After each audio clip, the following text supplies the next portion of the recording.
Hello बच्चों, good evening. हम दुर्गेश कुमार, आपको अपने YouTube channel student education with Durgesh sir में स्वागत है।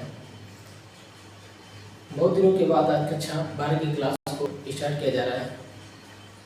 आज हमने अपने पिछले लेक्चर में जनन स्वास्थ्य के बारे में पढ़ा रहा, उसमें जनन स्वास्थ्य हम पढ़ा रहे थे। जनन स्वास्थ्य में हमने आपको जनसंख्या नियंत्रण में आज के प्रोग्राम के माध्यम से जो जन नियंत्रण के 3 हमने विधि बताई थी, उसमें हमने आपको बताया था अस्थायी विधि, अस्थायी विधि और एमटीपी बताया था। अस्थायी विधि में हमने आपको प्राकृतिक, रोधक, इसके बाद रसायन, हार्मोन्स और इसके साथ साथ आईयूडी के बारे में पढ़ाया था। ठीक है, आज हम उसी क्लास को कंटिन्यू करते हैं और आज से आप लोग की रोज क्लासेज आपको मिलेंगी। आप लोग लाइव आप 8 बजे या 8 बजे, हाँ सब ठीक है, 8 बजे से आप लोग 8 बजे से आपकी क्लास लाइव रहेगी यूट्यूब पे। आप अपना आकर के यूट्यूब चैनल पे अपना देख लीजिएगा, ठीक है। और आज से हर रोज आप लोग को क्लास मिलेगी, ठीक है। चलिए तो आज हम शुरू करते हैं जनन स्वास्थ्य का अगला चैप्टर, अगला विषय जनन स्वास्थ्य, रिप्रोडक्टिव हेल्थ। रिप्रोडक्टिव हेल्थ में ध्यान रखना अच्छा, RCH reproductive child health care programme ध्यान रखना। भारत में जब चलाया गया था उसमें जनसंख्या को कैसे नियंत्रित किया जाए, जनसंख्या को या जन्म को कैसे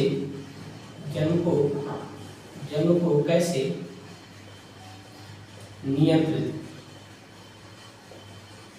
किया जाए, उसके लिए ध्यान रखना। इस प्रोग्राम में कुछ विधियां दी गई हैं। क्या दी गई हैं? विधि दी गई हैं। और कौन कौन सी विधि है उसमें से आपने पढ़ लिया है, कौन सा? अस्थाई विधि। अस्थाई विधि जिसको बोला गया था, क्या भैया?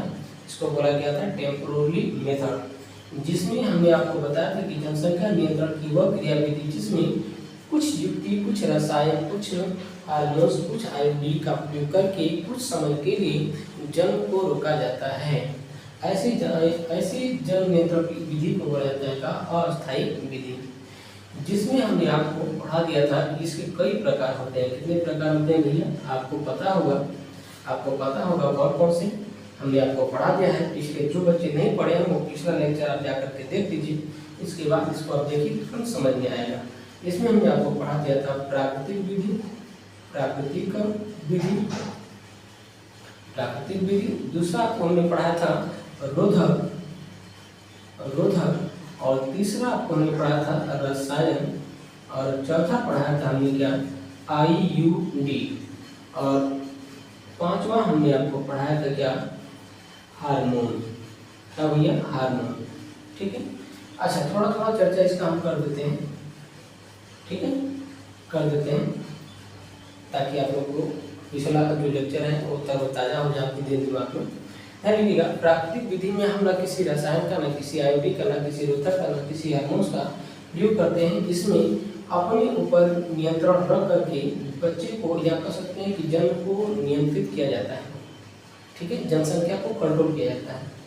उसे हम लोग बोलते हैं कि जन्म नियंत्रण की अस्थायी विधि की प्राकृतिक विधि। और रोधक में बैरियर में हमने आपको बताया था निरोध वगैरह के बारे में, निरोध के बारे में बताया था, जिसमें निरोध बताया था डायाफ्राम, बोल्ट, और इसके साथ सर्विकल डायाफ्राम बताया था, बोल्ट बताया था, सर्विकल गैप के बारे में बताया था। ये सभी के सभी क्या होते हैं? ये रोधक कहीं कहीं जन्म को नियंत्रित करने के लिए कार्य करते हैं। रसायन में हमने बताया था आपको कि कुछ ऐसे रसायन होते हैं जिनका उपयोग करके जन्म को कुछ समय के लिए रोका जाता है, जैसे कि लैक्टिक एसिड और बोरिक एसिड का उपयोग करके। और ये कहीं कहीं ध्यान रखिएगा, ये 3 फॉर्म में मिलते हैं, पेस्ट और जेली, इसके साथ साथ फोम के रूप में मिलते हैं। आईयूडी ध्यान रखिएगा, आईयूडी के बारे में हमने आपको बताया था, इसका पूरा नाम है इंट्रायूटेराइन डिवाइस। इंट्रायूटेराइन डिवाइस जिसको हिंदी में बोलते हैं अंतर गर्भाशय युक्ति, अंतर गर्भाशय युक्ति। ठीक है। और ध्यान रखना, इससे बहुत ज़्यादा क्वेश्चन पूछे जाते हैं बोर्ड में नीट में बहुत ज़्यादा क्वेश्चन पूछे जाते हैं। कहीं कैसा क्वेश्चन, तो ध्यान रखिएगा, इससे पूछा जाता है कि भारत में सबसे ज़्यादा महिलाएं जन्म नियंत्रण के लिए क्या यूज करती हैं, तो आईयूडी। क्या यूज करती हैं, आईयूडी, ठीक है, अंतर्गर्भाशय युक्ति। और ध्यान रखिएगा, ये जो होता है ये डॉक्टरों की सलाह पर डॉक्टरों के माध्यम से लगाए जाते हैं, ठीक है। हार्मोन्स में हमने आपको बताया था कि हार्मोन जो होती है ये भी दो प्रकार की होती है। एक होता है, ध्यान रखिएगा, आपका गर्भ निरोधक गोली के रूप में मिलता है और एक होता है अंतरोपण के रूप में मिलता है, जिसमें हमने जो बताया था कि सहेली का नाम लिया था, मालडी का नाम लिया था। ये सब ऐसी गोलियाँ हैं जिसकी लेने के बाद गर्भ धारण नहीं होते हैं, ठीक है। इतना आप सभी लोग को समझ में आ गया हो, ठीक है। आज हम लोग बात करते हैं, ध्यान रखिएगा, आज हम लोग बात करते हैं क्या, जन्म नियंत्रण में जो पहली विधि थी ये क्या है, अस्थायी। दूसरी विधि, ध्यान रखना, अस्थायी विधि, जिसको बोलते हैं परमानेंट मेथड। क्या बोलते हैं, परमानेंट मेथड। इसको हम लोग थोड़ा सा रब कर देते हैं, ठीक है। इसको हाथ ही से करते क्या किया जाए, इसको करना ही पड़ेगा भाई आपको समझाना है तो कुछ ना कुछ करना पड़ेगा, ठीक है। चलिए, अस्थायी विधि को ध्यान रखना। अस्थायी विधि ध्यान रखिएगा, इसके आप थ्योरी लिख सकते हैं क्या, जन्म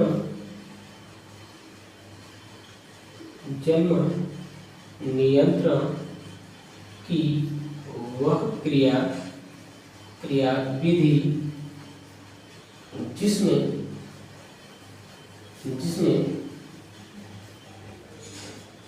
नर व मादा दंपति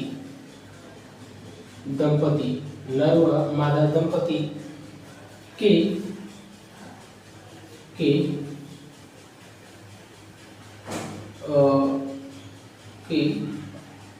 जिसमें नर व मादा दंपति को हमेशा के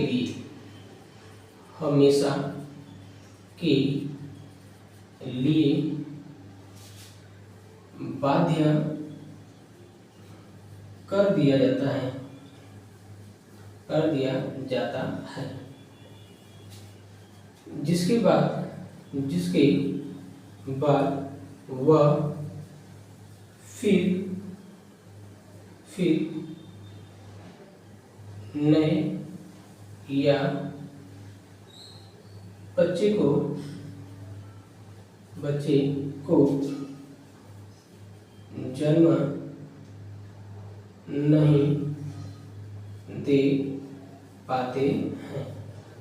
कभी का कारण सर, हाँ भैया यही बात है, अस्थायी विधि में ही होता है कि जो नर है, यानी कि नर का मतलब ध्यान रखिएगा ये पुरुष की बात हो रही है, किसकी, पुरुष की, और मादा का मतलब स्त्री की बात हो रही है। इन ध्यान रखिएगा, इसमें पुरुष और स्त्री को हमेशा के लिए क्या बना दिया जाता है, और जिससे कि वो एक आने वाले जो कर सकते हैं कि किसी की वो बच्चे को, एक नए बच्चे को जन्म न दे सके। यानी देखिएगा, हमारे गांव समाज में हमेशा एक चीज़ आपने सुना होगा, एक मिनट, ठीक है, आपने सुना होगा गांव भर में क्या कि भैया अब बच्चे, कोई दंपति हैं जिनके 2-3 बच्चे हो गए हैं, अब वो सोचते हैं कि अब बच्चे ना हो तो क्या करा लेते हैं, या देखेंगे या उस कपल या जो परिवार है उसमें से या तो पुरुष या तो महिला, नसबंदी या नारबंदी का नाम सुने होंगे, वही प्रक्रिया, वो उसी की बात हो रही है। उसमें क्या होता है कि अगर कोई महिला है जिसके फैलोपियन ट्यूब है, उसको काट करके बांध देते हैं, जिससे कि अंडाणु बाहर ना आ सके। अगर उसके शरीर के अंदर अगर वो महिला कॉपुलेशन में भाग लेती है, नर के साथ संबंध बनाती है, तो उसके शरीर में अगर स्पर्म चले भी जाते हैं तो वो नए बच्चे को जन्म नहीं दे सकती। यानी कि वो हमेशा के लिए वो अब एक नए बच्चे को जन्म नहीं देगी। तो उसी को बोला गया है कि परमानेंट यानी कि अस्थायी विधि, यानी कि जन्म नियंत्रण की वह क्रिया विधि जिसमें नर व मादा यानी कि पुरुष और स्त्री के दंपति को हमेशा के लिए बंद कर दिया जाता है, जिसके बाद वह किसी नए बच्चे को जन्म नहीं दे सकते हैं, ठीक है। ध्यान रखिएगा, ये जो होता है ये कितने प्रकार का, ध्यान रखना, ये होता है 2 प्रकार का। ध्यान रखिएगा, यह 2 प्रकार का होता है। कितने प्रकार का होता है? 2 प्रकार का। एक होता है वैस्कोटॉमी, वैस्को, ध्यान रखिएगा, एक है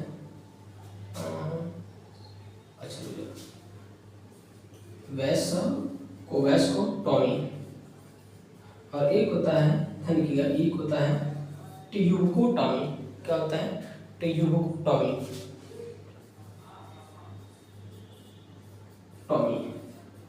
ठीक है।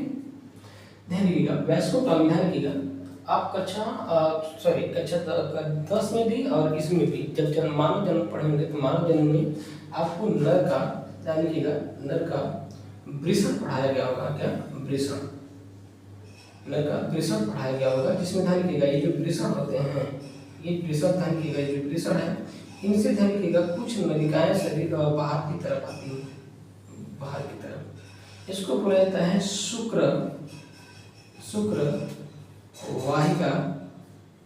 वाहिका, या शुक्र जनन नलिका।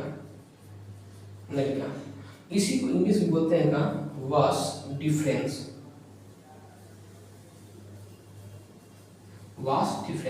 ध्यान रखिएगा, वैस्कोटॉमी जो है ना, वैस्को शब्द ध्यान रखिएगा वास से आया है। किससे? वास से।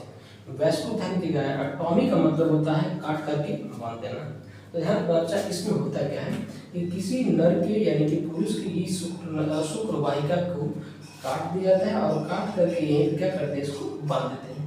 जब बांध देते हैं, ये नर अगर किसी महिला के साथ संबंध बनाता है या अपने दंपति के साथ संबंध बनाता है, अगर इस नर क्या बनाता है तो इसके शरीर से जो स्पर्म बनेंगे वो स्पर्म आगे की तरफ नहीं जाएंगे। जब आगे की तरफ नहीं जाएंगे तो मादा शरीर के अंदर स्पर्म जब नहीं जाएंगे तो नए बच्चे का निर्माण नहीं होगा। बात समझ में? लेकिन एक चीज और ध्यान रखिएगा, केवल स्पर्म यानी कि शुक्राणु, ध्यान रखिएगा, केवल शुक्राणु नहीं जाते हैं, लेकिन वीर्य बनते हैं। पुरुष के अंदर ध्यान रखना, वीर्य बनते हैं, केवल उस वीर्य के अंदर शुक्राणु नहीं होते हैं। ध्यान रखिएगा, इस परिस्थिति को, इस शुक्र नलिका को काट करके बांध देने की क्रिया को बोला जाता है वैस्कोटॉमी। क्या बोलते हैं? वैस्कोटॉमी। जबकि ध्यान रखना, ट्यूबोटॉमी किसे कहते हैं? जब ट्यूबोटॉमी, ध्यान रखिएगा, फीमेल की, ध्यान रखिएगा, ये वाली संरचना आपने पढ़ा होगा मानव जन्म के अंतर्गत, ये वाली संरचना आपने पढ़ा होगा।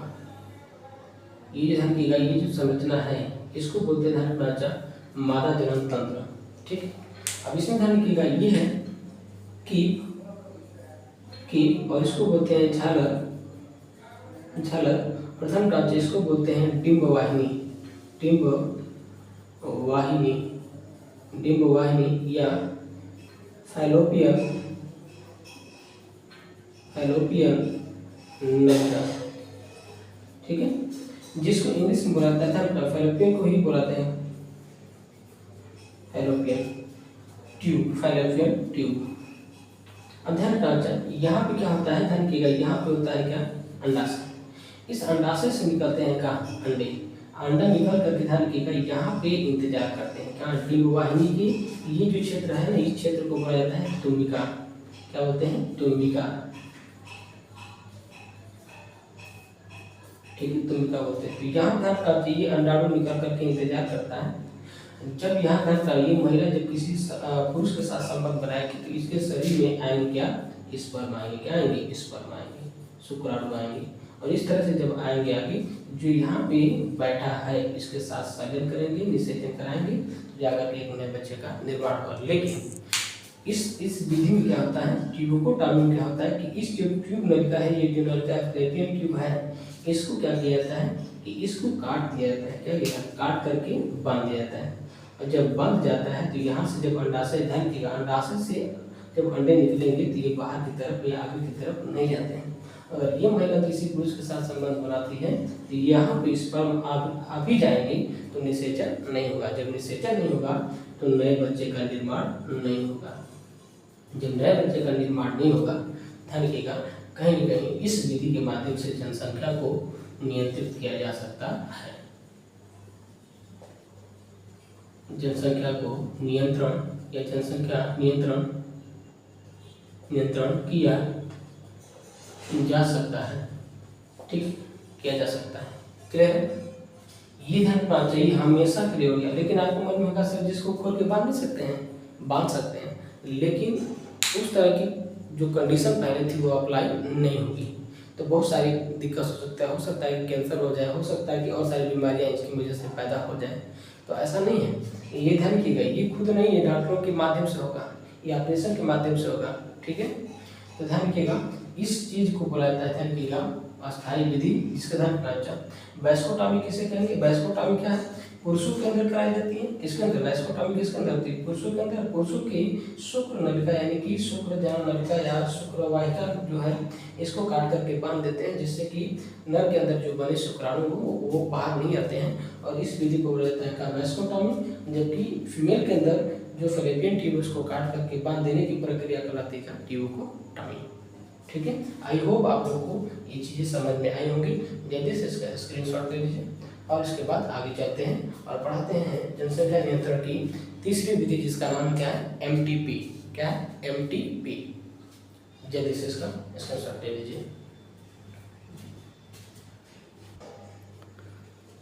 ठीक है।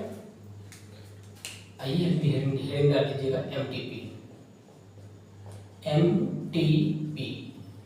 इसको ध्यान दीजिएगा, इसका फुल फॉर्म जो है MTP का medical termination of pregnancy, medical termination of pregnancy, जिसको बोलते हैं गर्भता का चिकित्सीय समापन। ध्यान दीजिएगा, ये जो होता है, ये जो होता है, यह गर्भकाल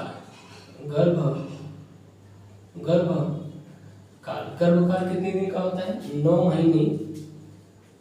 महीने प्लस माइनस 7 डे। कारण यही का बता रहे सर, ये भाई असली हकीकत यही है। लोग बोलते हैं 9 महीने नहीं, 9 महीने पूरे काल अगर देखा जाए तो 9 महीने plus minus 7 day. Plus minus 7 day का मतलब हो सकता है कि 9 महीना 7 दिन बाद, और 9 महीना या तो 9 महीने से 7 दिन पहले, ठीक है। यही होता है प्रेगनेंसी का यानी कि गर्भकाल का समय होता है। ध्यान इसमें इधर जो 9 महीना का जो काल है, इसको 3 तिमाही में बांटा गया। प्रथम तिमाही, द्वितीय तिमाही और तृतीय तिमाही। प्रथम तिमाही के अंदर पहला महीना, दूसरा महीना और तीसरा महीना को रखा गया है। द्वितीय तिमाही में चौथा, पांचवा और छठवां। जबकि इसमें क्या रखा गया? 7वां, 8वां और 9वां महीना। ध्यान रखिएगा, MTP जो कराया जाता है, यह प्रथम तिमाही में कराया जाता है,